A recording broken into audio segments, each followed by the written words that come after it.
And we are back with the third segment of the GSMC Basketball Podcast, brought to you by the GSMC Sports Network. And in this third segment, we're going to be doing a quick recap of all the NBA games that went down last night. So we'll start with the Nets going up against the Pacers. Another loss for Brooklyn, obviously. I didn't expect to come out with this win whatsoever, so it makes sense how the Pacers ended up destroying the Brooklyn Nets 133-111, especially in their home court. Tyrese finally had a great game in the longest time, 27 points and 13 assists on 9 of 15 from the field. Let's see. Pascal Siakam ended the game with 15 points. Aaron Nesmith ended the game with 11, and coming off of the bench, Jalen Smith ended the game with 17 points and 10 rebounds in just 16 minutes played. And Obi Toppin ended the game with 14 points. So obviously a lot of scoring coming in from the Pacers as usual. They're the best offensive team in the NBA right now.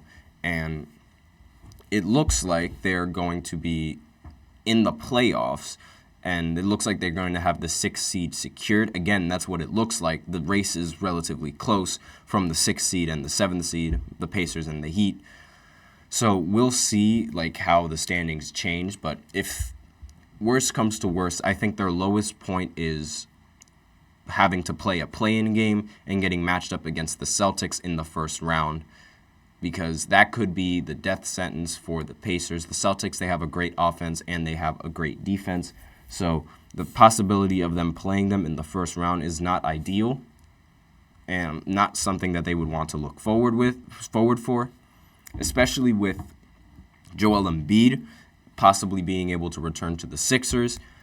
Now, I covered this in the previous segment about not the previous segment, but in the previous podcast, I covered that there's a possibility that Embiid could return from injury as soon as today, but it looks like right now he is still listed as not playing when we look at the injury reports for the Sixers. So maybe the return is not happening today, but it might happen really soon. So I'll just keep an update on that and what that could mean for the Sixers to finish out the season. But if they play the Sixers in the play-in, in the first round of the play-in, there's a possibility that they might lose that series. Well, they might lose that play-in series, because, how good Joel Embiid is and the fact that their defense is it's kind of mid, and their defense might allow a lot of points coming in from Joel Embiid, and that might not be something that the team is comfortable with. Now, if they do end up getting the 7th seed and they end up winning in the play-in, then there's a possibility that they go up against the Bucks, and I think that's a matchup that they would rather take than going up against the Boston Celtics. The Indiana Pacers, they've beaten the Bucks 4 out of 5 times when they matched up against them in the regular season.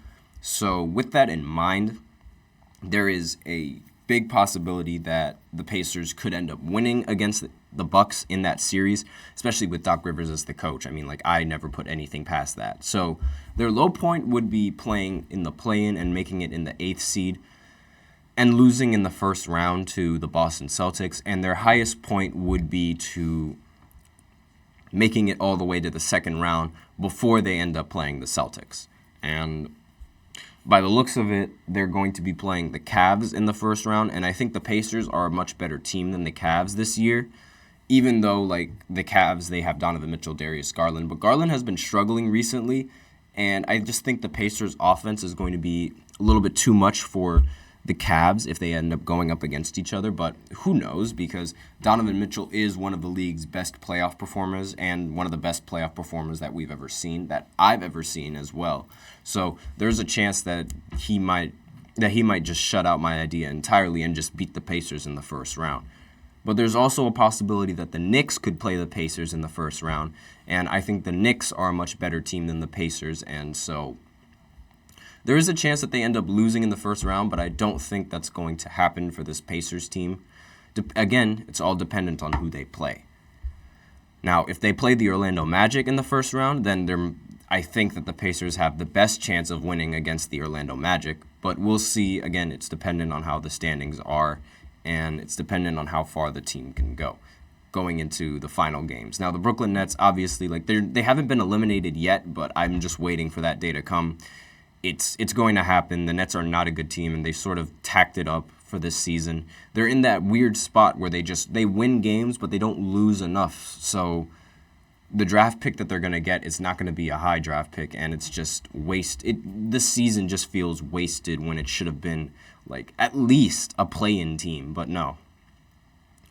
The Celtics ended up playing the Charlotte Hornets. They ended up winning 118-104. And I don't really need to talk about this game much because you guys already know the Celtics are the favorites to make it out. And the Hornets, they've already been eliminated, so there's not really much of a ceiling for the Hornets. They've already reached the bottom.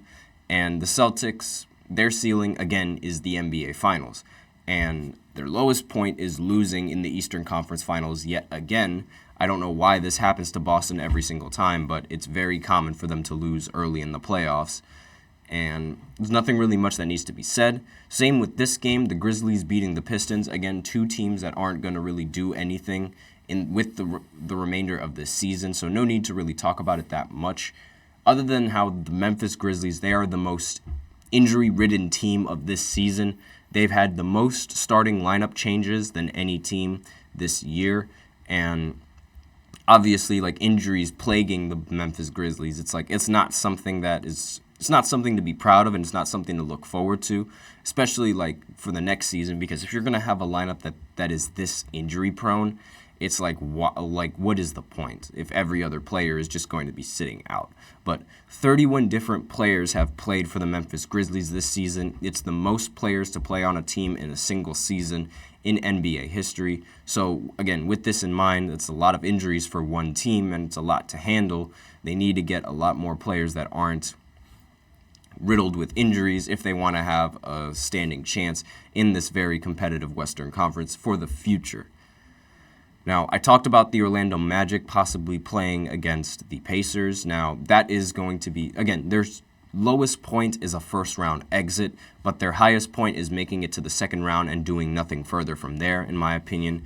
Now, they ended up beating the Trailblazers, but the score was really close. It was 104-103, and that's something that the Magic should be concerned about because the Portland Trailblazers, they're one of the worst teams in the Western Conference, especially defensively. They've allowed 60 points twice this season, and they're the only franchise to have multiple games where they were outscored by 60+, or where they lost by 60+.